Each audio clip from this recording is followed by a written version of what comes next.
I have never felt more fulfilled than when I listened to the quiet whisper of my soul, letting me know when was the best time to inhale, relax, take care of myself, and exhale to concentrate on others, projects, and ideas. Welcome to the space where mind, body, and spirit connect, and where in this union you can meet your true, authentic self. Learn new ways to improve your spiritual, physical, and mental health, and find your real purpose in life. This podcast is brought to you by mindbodyspirit.com.pl.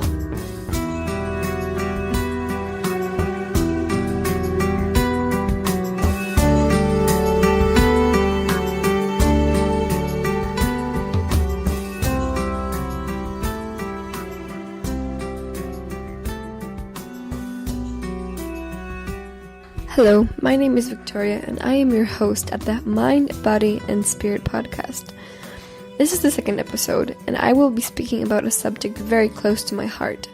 I would like to remind women and also men about how the woman's body and soul are connected to the seasons of the earth and the phases of the moon. Thanks to this knowledge, women can truly understand themselves and use these tools I will be speaking about to create a harmonious, fulfilling life. I will also be touching on the taboo topic of menstruation and why it actually is a sacred cleansing. Everything in nature works according to the law of rhythm, and so do we, as a part of nature. There is a time of blooming, seasons, time of day and night, the dry season and the monsoon season. Our elders who respected this law used to depend their life on it. They used to create calendars, they used to have solar and lunar celebrations.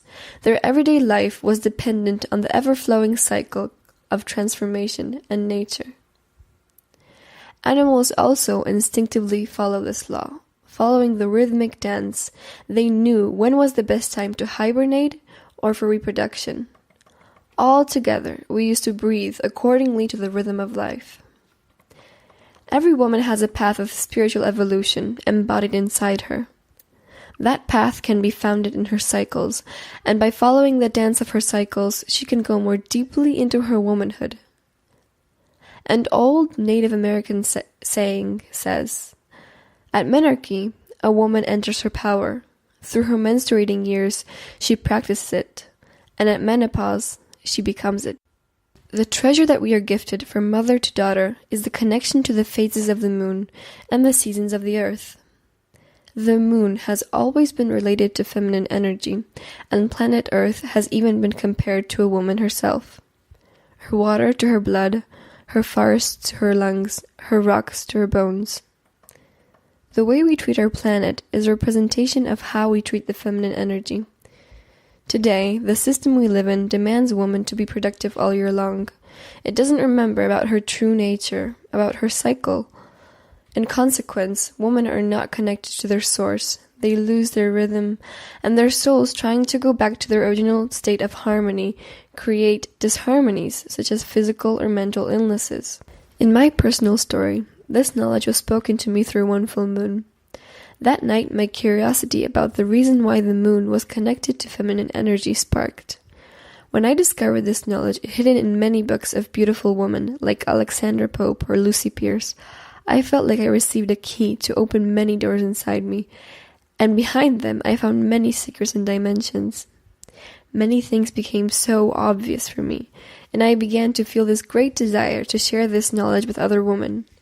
Since then, I have been giving workshops in my hometown in Poland and at festivals all around Europe.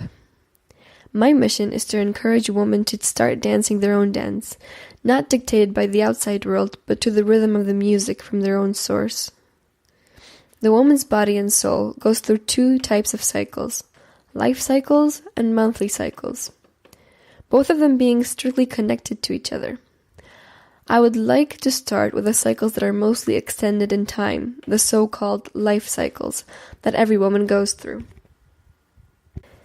The first cycle is the cycle of spring. It's the maiden cycle. This is the beginning phase of every woman's life. It is a time of freedom, curiosity, awe of the outside world, blooming, innocence, vitality, playfulness, wilderness, expression, experimenting, finding ourselves. During this time, every woman should find her inner voice, a strong identity, that if not found during this phase, will create problems during the next life cycles. It is also the time of daydreaming and creating her life using her limitless thoughts. During this period, a woman gains the gift of rhythmic force, the gift of menstruation, which I will be speaking about more in the podcast later. The next cycle is the mother cycle, connected to the season of summer. During this cycle, woman becomes more thoughtful, warm, and creative, and passionate. She gains her sexual maturity. She begins to practice the meaning of unconditional love. It's a time when women not only birth children, but also new projects and ideas. They find their path or profession. The daydreams from the time of the maiden become reality. So we create our jobs, we create our projects, paintings, whatever we feel that needs to be created. It's a time when needs of others become very important, but we do not lose ourselves in them because of the strong identity we found during the cycle before. The next cycle is the so-called queen cycle, connected to the season of fall. It's the time beginning when a woman starts to go through menopause. Time to explore her inner world of intuition. Time when she begins to feel her inner strength.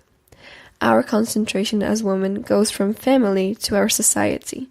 We start to have a more holistic outlook. We begin to share our knowledge that we have collected through our life. A woman during this phase knows her boundaries. She respects her limits. She births a new version of herself. Any disharmonious feelings are supposed to show woman what toxins are still left from the time of menstruation that still need working on.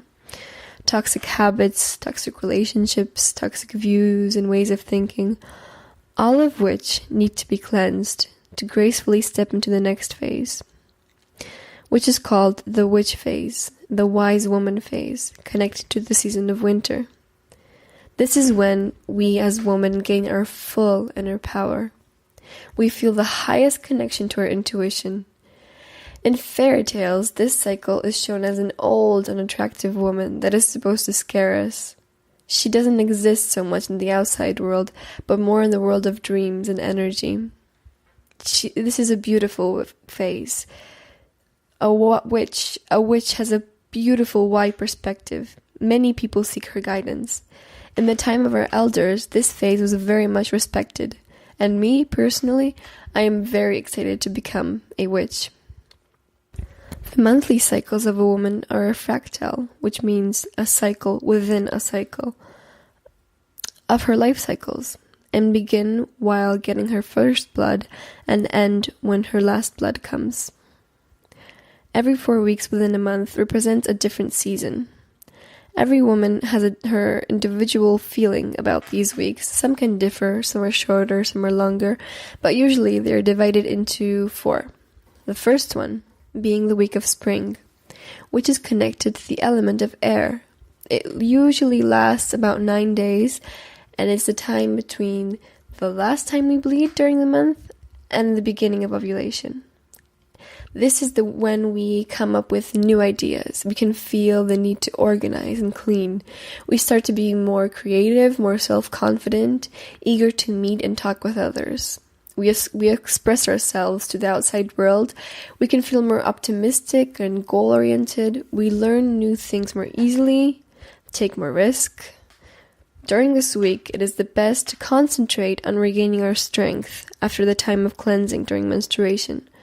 It would also be great to write down all the creative ideas that come into our mind, because in the next week, it will be a perfect time to manifest them into reality. The next week is the summer week, which is connected to the element of air. It usually lasts about 5 days. It's the time when we ovulate. We might explore our sexuality. We gain more energy that we can use to manifest the ideas we had during the spring week. This week we feel the most open toward others and feel the desire for intimate connection. It's a time of creation, affirmation, pleasure. We become multi-oriented and thick-skinned. During this week, it would be great if we concentrated on starting new projects, on meeting with friends, and spending intimate time with our partners. The 2 weeks I just spoke about, the spring and summer week, are a symbol of an exhale. So we are concentrated on the outside world. We give our energy to the outside world. The next 2 weeks I will be speaking about are a symbol of an inhale. So we start to explore the inside world of ourselves. The third week is the week of autumn, which is connected to the element of fire. It usually lasts about 9 days, and it's a week in the period between the end of ovulation and the beginning of menstruation. We calm down, quiet ourselves, we have less energy, we start to notice things that bother us and that we need to work on. It is not just PMS, it is a time when we can look at our shadow, give it love and understanding, and start some deep spiritual work. Now would also be a great time to start tasks that don't require much concentration, but are more intuitional, like dancing or painting. Also give yourself some time alone. If women's need to spend time alone is not during this time met, she can create conflict unknowingly just to have her own space. And the fourth week is the week of winter, which is connected to the element of water. It usually lasts about 5 days and is the time when we menstruate. We usually feel the need to spend time with ourselves. We don't feel like socially interacting. It's a great time for introspection because we have a better connection to our feelings. What does not serve us should leave our body during this time. Leave our body with our blood. Because we do not only cleanse ourselves physically during this time, but also energetically and spiritually. The ending of a month cycle, it's a perfect time to consciously put our attention on things that we don't want in our life. A woman can have more vivid intuitional dreams during this time that can also carry some guidance on which way we should go during our next cycle. The winter week is a very important part of the whole monthly cycle, but it also is the least understood. Approximately, a woman will bleed for about 10 years of her life. That is about 3,500 days. In this case, I think the best we can do is use this time as best as we can. The blood of a menstruating woman used to be sacred for ancient people. In today's society, though, there has been a widespread doctrine that menstruation blood is dirty, that a woman bleeding should be ashamed of it, that she should go to work and be productive, even though she's going through a sacred time of cleansing in her life.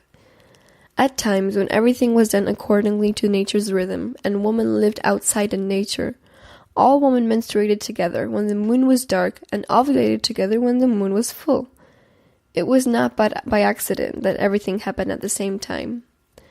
Thanks to this synchronicity, during menstruation, all women from the tribe used to close themselves off into a so-called red tent, where they took care of themselves, where they learned more about their feminine power, where elder women gave their knowledge to the younger, where they could in quietness speak with their intuition, and their usual responsibilities were taken over by men. Wouldn't that be nice in today's world? An interesting fact is that when a tribe was being attacked, the first thing the offenders did was burn down the red tent because of the significant meaning for the whole tribe. Knowing this, what can we do to honor our sacred womb and our time of menstruation? First of all, express yourself openly. Don't let the feminine in you be quieted. In the body, the throat is strictly connected to the uterus. The emotions that we don't express are accumulated in the emotional body, which can later cause you more pain during menstruation. The next thing you can do is a practice called the diary or moon diagram. Every month you go through a spiritual journey, and cycles influence your mood, appetite, sleep, relationship with others. When observing all of this, you can have a better understanding of who you are. How sensitive you are depends on the week, what are your strengths and needs. This way you can escape disharmonious feelings, conflict, and write down your thoughts and understand your individual rhythm. You can become your best friend during this practice. The next thing you can do is bathe in the moonlight or dance to it to synchronize it with it. But don't feel the pressure to be perfectly connected to the moon. Your body is very intelligent and knows what it's doing and what it needs, and it is not easy to go back to the primal ways of being while being surrounded with electronics and brick walls, which separate us from nature. Which comes to my next point: cut out electronics as much as you can, especially during menstruation, because the contact with yourself will be less clear, as they create disharmonies in the natural energy field of woman's body. Go outside in nature, use candles at night, and avoid anything man-made as much as you can. Energetically, blood is a sacred fluid that should be returned to the Mother Earth, for her to create a new life with the old. You can sit down on bare earth while menstruating, while consciously thinking about old paradigms that you want to leave your body, or you can use menstrual cloths that you can later soak in water, and use that water to water the grass. The earth will have a memory of what you're going through right now, and later maybe plants will appear that will be just for you and your needs. The earth is very intelligent, just like your body. That's why they are strictly connected. Sometimes the way we feel about menstruation can very strongly influence the way we go through it. So think about it. Does the word menstruation not resonate with you? And if it creates any blockage, maybe you should change it to moon time or cleansing time or my red days or whatever you feel like. Change your attitude and start thinking about it as a celebration. For example, the first day of your moon time, put on a piece of clothing or jewelry that is just unique, just for you, just for the time of your bleeding. Create your own sacred space around you that you will feel like is a womb that is safe for you. Something that will have like an aura of a ceremony with lavender and candles, which will make you loved and safe. Just by following these simple steps, you can befriend your menstruation and start to become more conscious about it, and it can change fully, and the experience will be like nothing other.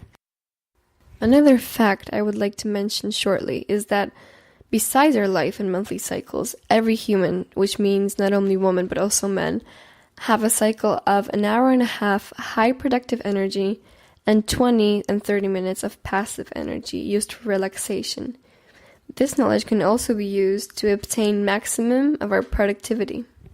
This is just a short podcast, and this knowledge is so much more richer and can be used more deeply. But even just following these simple steps that I spoke about today will change your life immensely as a woman or a man understanding a woman.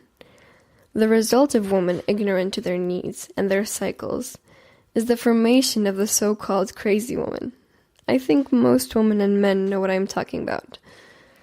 It's a part of us that wants to scream, kill, and destroy.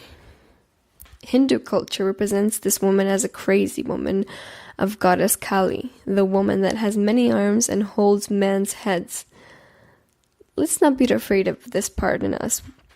Treat it with love. Listen to her needs. Be grateful that she came into the light, because now you can obtain greater knowledge of who you are and what needs to be met inside you. Pause for a moment, breathe. Let yourself be the most important for a while. In these minutes of silence, the answers to why you are feeling this specific way will come naturally. My wish is that the knowledge that I just represented will help women all around the world create a life where they will fully understand themselves and their sisters. I have never felt more fulfilled than when I listened to the quiet whisper of my soul, letting me know when was the best time to inhale, relax, take care of myself, and exhale to concentrate on others, projects, and ideas. Thank you so much for listening. I hope this somehow resonated with you and will help you. And I am very excited to invite you to our next podcast. That will be an interview I have done with Connie Kaplan, a beautiful woman that has very rich knowledge about dreaming and how it can be turned into a spiritual practice. You've been listening to Mind, Body, and Spirit Connection podcast. We'll be grateful if you leave your comments and share it with people that you care about. Visit us on mindbodyspirit.com.pl.